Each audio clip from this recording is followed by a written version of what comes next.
Assalamualaikum warahmatullahi wabarakatuh. Balik lagi di channel saya teman-teman.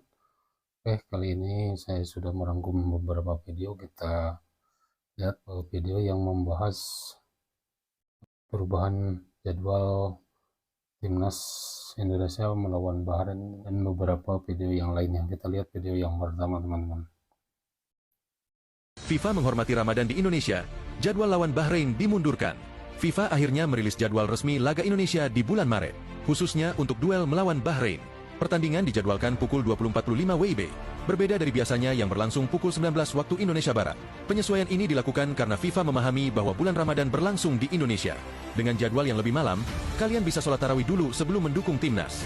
Jadi, gak ada alasan lagi buat ninggalin tarawih. Nggak ada alasan guys buat nggak taraweh ya. Kita sholat taraweh dulu.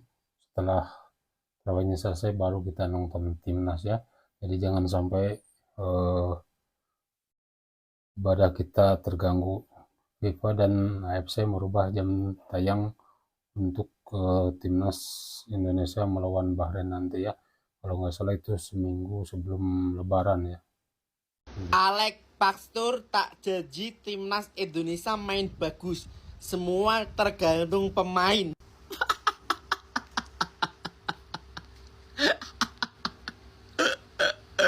Ini sekelas Alex Pastur loh ya. Ya ngomong kayak gini loh. Maksudnya dia nggak janji main ke bagus. Semua tergantung pemain. Tahu kan?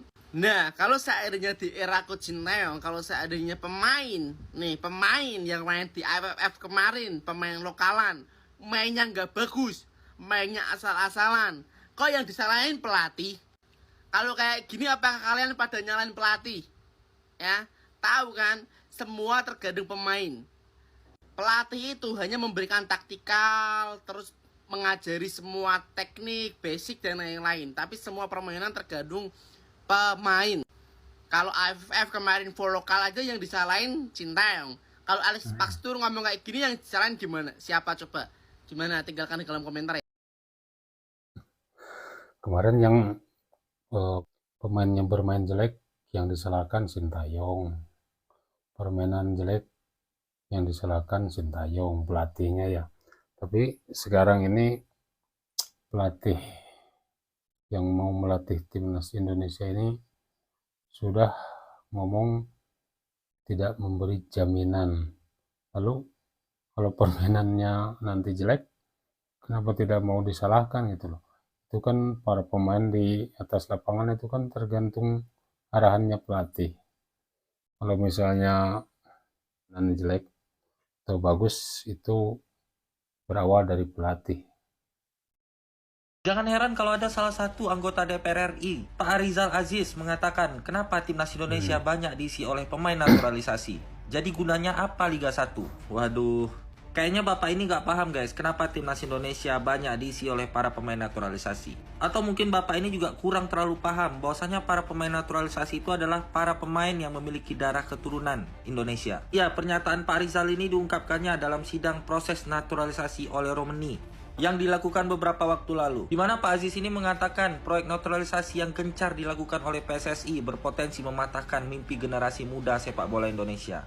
Dan dia juga mengatakan jadi tidak ada lagi gunanya kita mengadakan kompetisi Liga 1, Liga 2, Liga 3, dan Liga 4. Dan kalian bisa pause dulu konten aku untuk baca selengkapnya ini guys. Yang intinya Pak Rizal ini tidak setuju jika seluruh pemain PSSI itu naturalisasi. Kalau boleh sebaiknya bagi 50% aja. Dan 50% lagi adalah pemain lokal. Ya, jadi mungkin Pak Rizal ini nggak paham guys. Dan mungkin Pak Rizal ini nggak lihat bagaimana permainan timnas Indonesia ketika hampir full lokal. Contohnya di Piala AFF kemarin. Ya, simpelnya kenapa pemain naturalisasi? Karena kualitas pemain lokal kita itu rata-rata belum bisa menyamai dengan kualitas pemain naturalisasi. Kalau Sepertinya si Bapak itu tadi gak pernah nonton Liga Indonesia kayaknya. Kalau misalnya dia sering nonton Liga Indonesia tuh udah nggak mungkin dia ngomong gitu.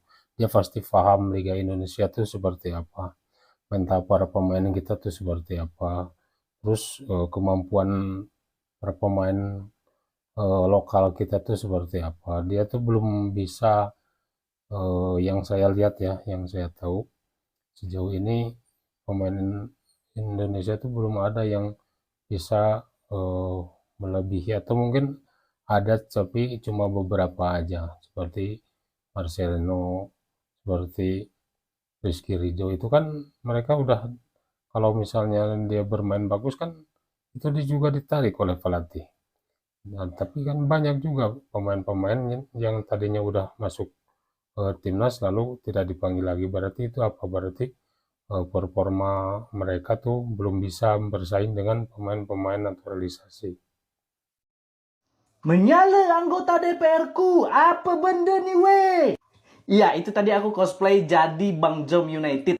Ada hal yang menarik ketika rapat Komisi 10 anggota DPR dengan Menpora membahas naturalisasi 3 pemain oleh Remeni, Tim Gaypens, dan juga Mark Dion. Sebelum rapat, Pak Dito sebagai Menpora itu kan presentasi. Nah, di materi presentasinya itu, naturalisasi Mark Dion, Tim Gaypens, dan oleh Romeni itu targetnya untuk Piala Dunia 2030.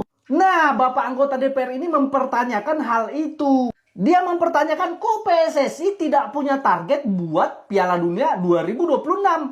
Wah, pernyataan ini seolah ya membungkam apa yang dikatakan seorang exco PSSI di media. Memang ini harus kita kawal ya. Semua revolusi kemarin itu muaranya timnas memang harus lolos ke Piala Dunia 2026. Itu tuntutan supporter, Pak. Makanya keren sih, apresiasi untuk Bapak anggota DPR ini. Karena biasanya di sidang-sidang sebelumnya Komisi 10 ini biasanya masuk angin. Tapi tidak kali ini. Menyala Bapak anggota DPR-ku. Aku setuju dengan Bapak ini ya.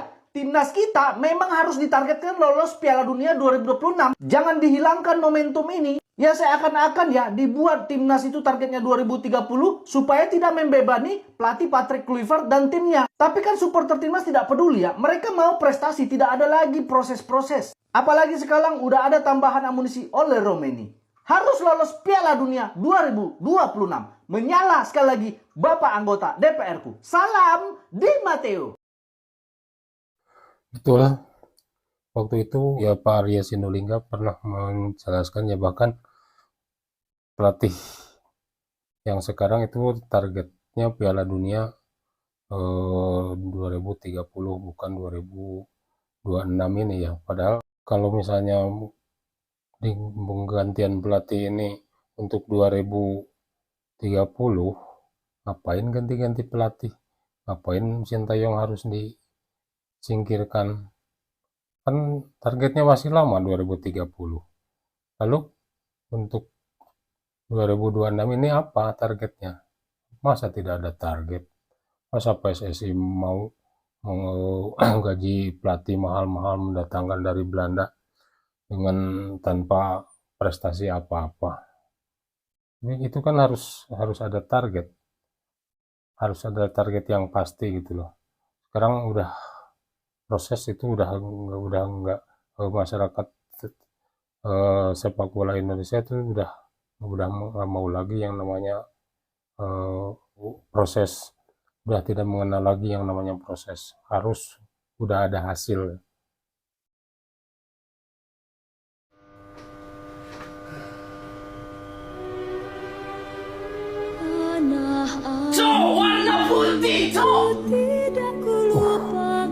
Sampai teriak gitu bang.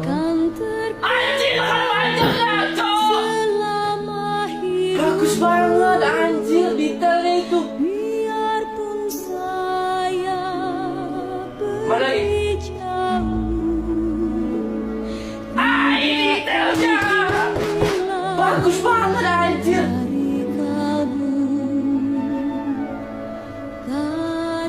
Wah gila, ini jersey terbaik timnas Indonesia tuh sepanjang sejarah. Wah, sumpah. Uinya itu loh, detailnya bener-bener kelihatan anjay. Wah gila. Yo Indonesia, jaya. Gila, tasnya itu loh. Indonesia jaya. Jersey baru, tekad baru. Timnas Indonesia akan berjuang di Piala Dunia 2026. Wih, bagus banget. Anjing. Memang dari tahun ke tahun, dari aparel ke aparel, baru ini jersey terbaik timnas Indonesia ya. Selama ini berarti Erspro itu merespon kritikan dari masyarakat ya, yang kemarin tuh mereka hampir tidak percaya ya dengan desain jersey yang kurang baik ya yang kemarin-kemarin. Tapi sekarang setelah dia merilis jersey baru, mengeluarkan jersey terbarunya balik home ataupun away, itu sama bagusnya teman-teman. Apalagi kalau dilihat secara dekatnya itu gambar lambang Garudanya dan bunga Edelweissnya itu nampak bagus sekali, elegan lah kelihatannya. Yang lanjut. Inilah jersey paling cantik Timnas Indonesia. Apa benda ni weh? Sekitar 10 hari yang lalu Timnas Indonesia rilis jersey home baru. Kemeja merah garang itu mendapat pujian tinggi dari para penggemar sepak bola di seluruh dunia termasuk gue. Tapi jujur saja kalau kita bandingkan, jersey away ini lebih keren. Kerana skema warnanya yang lebih cerah, detail dan tekstur jersey putihnya terlihat menonjol. Desain halus seperti kain batik di bahagian dada ke bawah lebih bening dari jersey rumah. Bahagian bahunya juga sama, detail Garuda terlihat menonjol dan terus menarik perhatian. Bagi gue, lengan panjang lebih style kerana desain Garuda terlihat sampai ke pergelengan tangan. Jersey ini juga terdapat emblem baru Timnas Indonesia di dada bahagian kiri dan logo kebanggaan merah lokal S-Pro di bahagian kanan. Mantap! Yang paling special buat gue adalah desain kerannya seperti jersey hoki S. Walaupun simple tapi terlihat kelas dan balance dengan keseluruhan desain jersey. Jika rating jersey home 9/10, gue berikan jersey away ini 11/10. Menyala! Gue akan membeli baju ini di GBK bulan depan. Bro, bagus ya, tidak hanya orang Indonesia aja yang mengomentari jersey Indonesia ini, ternyata dari negeri seberang pun, dari Malaysia ya, dia mengomentari jersey Indonesia yang memang kualitas jersey-nya kelihatannya sih bagus banget. Ini harus dapat ini teman-teman, bagus ini jersey baik home ataupun away. Tapi yang paling mencolok, yang paling bagus kelihatannya tuh jersey away-nya ya, yang putih. Ini latihan lari ini anak buahnya Coach Nova ini kayaknya. Lari-lari di jalanan sampai wah, ini lagi sampai cengar-cengir kayak gitu. Wah, ini kalau ketahuan sama Bung Toel ini bahaya, ini bisa rame nih, bukan? Bahaya ini, jangan sampai ketahuan Toel ini.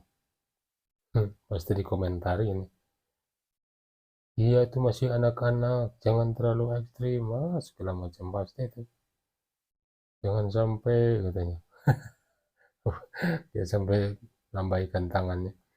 Ya teman-teman, itu saja video dari saya. Terima kasih sudah menonton. Jangan lupa like, komen, dan subscribe. Terima kasih. Assalamualaikum warahmatullahi wabarakatuh.